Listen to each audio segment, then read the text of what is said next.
Hot take. If you're a teacher, your job is not to get 100% participation from your students. Your job is to keep giving them opportunities to succeed. Did you hear that? There's a distinction between the two. You are not a puppet master who can will every student to participate in class discussion or turn in their work or collaborate in groups or do well in your class. I wish we could. It would be really nice to snap my fingers and get my virtual college students to turn on their screens or unmute themselves. But I can't. And honestly, sometimes I feel like an inadequate teacher when my students don't participate, or when that one kid who I pour so much into doesn't seem to change or grow. Do you ever feel this way? Like you're not great at your work because sometimes it feels like you're just spinning your wheels and not really going anywhere. Yeah, me too. This shame seems to be pretty common among teachers. I mean, I devote my life to working with and trying to inspire teachers with ideas to engage students. And yet I often hear this voice in the back of my head that I'm inadequate, that I share strategies that don't even work with my own students, that I'm an imposter, that I'm full of crap, especially after a class where I give everything I've got. And yet getting student participation is like pulling teeth. Can you relate to this?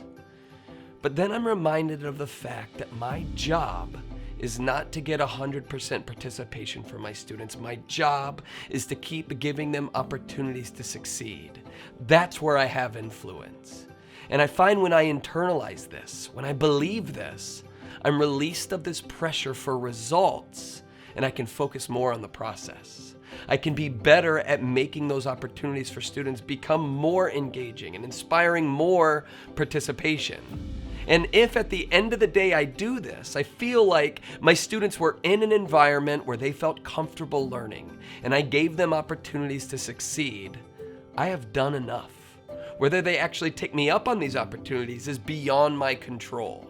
Now I know what you're thinking. Tell that to my principal. Or tell that to my students' parents who think the reason their child isn't succeeding is because of me. Or tell that to college admissions boards who don't care about the process, but only about the product. Yeah, I hear you. The pressure on teachers to control outcomes is real, and there's no point in sugarcoating it. It exists. I think we need more school leaders to understand all of this and demonstrate their understanding by supporting their teachers and identifying strong teaching, even if the student participation and success fails as a measurement for it.